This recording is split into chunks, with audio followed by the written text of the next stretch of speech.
છે, પછી ભલે મંદિર અને સ્કૂલ જેવી જગ્યા પણ વેચી નાખવી પડે। ભાઈ આવું જ કંઈક કાંડ મહેસાણા જિલ્લામાં સામે આવ્યું, જ્યાં કૌભાંડીઓએ બિલ્ડર સાથે મળી અને ગામની સ્કૂલની સાથે સાથે મંદિરની જમીન પણ વેચી મારી।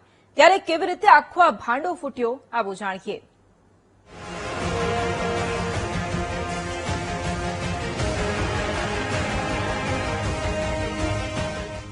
તરસનિયામાં કરોડોનું કૌભાંડ, કૌભાંડીઓએ સ્કૂલ અને મંદિર વેચી માર્યું। દસ્તાવેજ થયા પણ ભાંડો ફૂટી ગયો। આ ચોંકાવનારી ઘટના મહેસાણાના વડાપીના તરસનિયા ગામે સામે આવી છે, જ્યાં ગામની કરોડોની જમીન કૌભાંડમાં એનઆરઆઈ સહિત 14 શખ્સો સામે ફરિયાદ નોંધાઈ। કૌભાંડીઓએ ખેતીની જમીન બતાવી પ્રાથમિક શાળા અને મંદિરવાળી જગ્યાનો દસ્તાવેજ કરી નાખ્યો, જેમાં દસ્તાવેજોમાં મિલકતના ખોટા ફોટોગ્રાફ્સ દર્શાવી સરકારી તંત્રને મૂર્ખ બનાવ્યું હતું। ₹54.66 લાખ અને 11.4 લાખના 2 ખોટા વેચાણ દસ્તાવેજો બનાવી દીધા, પરંતુ સ્કૂલના આચાર્યની વાંધા અરજી પછી કૌભાંડનો ભાંડો ફૂટ્યો અને તંત્ર દોડતું થયું। ગામે તો સાહેબ અમે શું કરીએ, જ્યાંથી અમે 150-200 વર્ષથી ભોગવટો કરીએ છીએ, છતાં પણ અમે આ 333માં સર્વે નંબર છે અને આજે સ્કૂલ, ઓગણવાડી, મહાદેવ અને આ 5 વાગ્યાનો 5 જગ્યાનો દસ્તાવેજ કરી દીધેલો છે।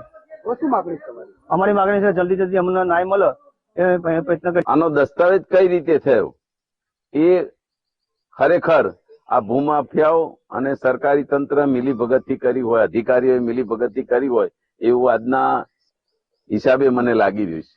મારી વિનંતી છે કે આના અનુસંધાને સરકાર કડક પગલાં લે, આવા જે ગરીબ માણસો હોય એમનું શોષણ ના થાય અને એને ન્યાય મળે એના માટે હંમેશા અમે તો તત્પર રહીએ છીએ, જાગૃત બનીએ છીએ, પણ સાથે સાથે પ્રજાએ પણ જાગૃત બનવું પડશે અને સરકારના અધિકારીઓ જે પણ અમે ખોટું કર્યું હોય એના ઉપર કડકમાં કડક પગલાં સરકારે લેવા પડશે અને અમે સરકારને પણ રજૂઆત કરીશું, કલેક્ટરને પણ રજૂઆત કરીશું, માનનીય મુખ્યમંત્રીશ્રીને પણ અમે આ બાબતે રજૂઆત કરીશું। આ કૌભાંડના તાર માત્ર મહેસાણા સુધી જ નથી, પરંતુ અમદાવાદ, મુંબઈ અને કેનેડા, યુએસ સુધી લંબાયેલા છે। કુલ 14 લોકોની સંડોવણી છે, તેમની સામે ફરિયાદ નોંધાઈ છે। જોકે અમારી ટીમે બિલ્ડર મિલન પટેલનો સંપર્ક કર્યો તો તેણે જમીન મુદ્દે શું કહ્યું, સાંભળો।